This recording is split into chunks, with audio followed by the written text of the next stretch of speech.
लगभग सभी धर्म, सभी देश जो है एक शक्ति को मानते हैं। अब नामकरण अपने अपने ढंग से किए हैं। कभी कभी अज्ञानता बस कुछ लोग लड़ फिर जाते हैं, वो अल्पज्ञता है।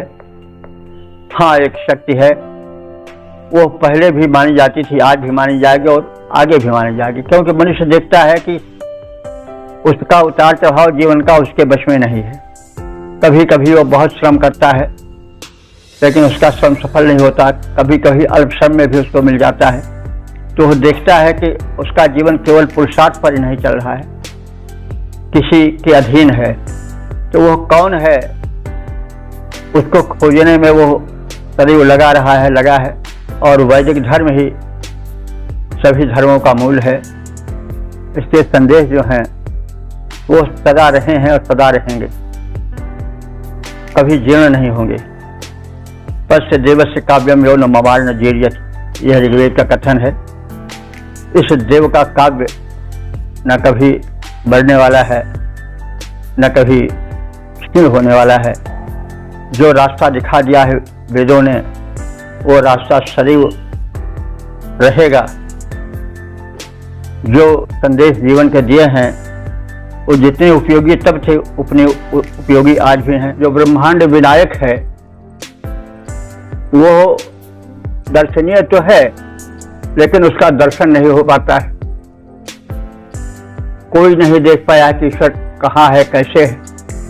लोग अपनी अपनी कल्पना के अनुसार उसका रूप बना लेते हैं, उसके हाथ में अस्त्र धारण करा देते हैं, उसको रुचिकर क्या है इसका कथन कर देते हैं। लेकिन उसको न देख करके लोग मत भ्रम में पड़ करके, कोई सातवें आसमान पर कहता है, कोई क्षीर सागर में कहता है, कोई कैलाश पर कहता है, लोग कहते हैं, लेकिन है वो अपने ही हृदय में।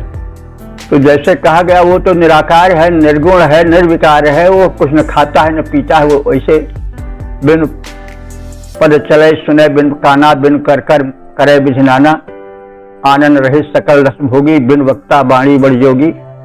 तो यही इमगाम है वेद बुध जाहि धरे मुनि ध्यान।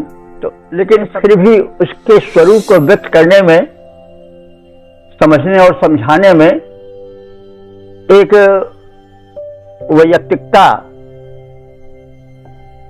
या स्थूलत्व कथन में आ ही जाता है। वह ब्रह्म जो है सर्वत्र व्याप्त है, ईश्वर ही की अभिव्यक्ति है, सृष्टि है। हमारे यहाँ का ईश्वर जो है वो कहीं एक विशिष्ट स्थान पर टिकने वाला नहीं है। उसने सृष्टि बनाई और सृष्टि में प्रविष्ट हो गया। कण कण में सोई साई रमता, वो परमात्मा स्वामी यहाँ के कण कण में है।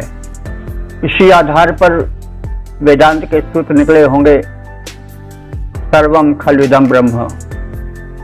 ये सब कुछ जो दिखाई पड़ रहा है वो ब्रह्म है या ब्रह्म की अभिव्यक्ति है। तो इसलिए सर्वत्र जो है वो एक ही तत्व है। मनुष्य के भिन्न भिन्न अंग हैं, हाथ है, पैर है, उंगली है, आंख है, कान है, नाक है, बाल हैं, रोम रोम है, न जाने कितने अंग प्रत्यंग हैं। तो यह संपूर्ण ब्रह्मांड उस परमात्मा की अभिव्यक्ति है। इसलिए जहां भी जो भी कोना देखोगे वह उसी को दिखाई पड़ेगा। लाली मेरे लाल की जित देखो तित लाल, और लाली देखन मैं गई मैं भी हो गई लाल।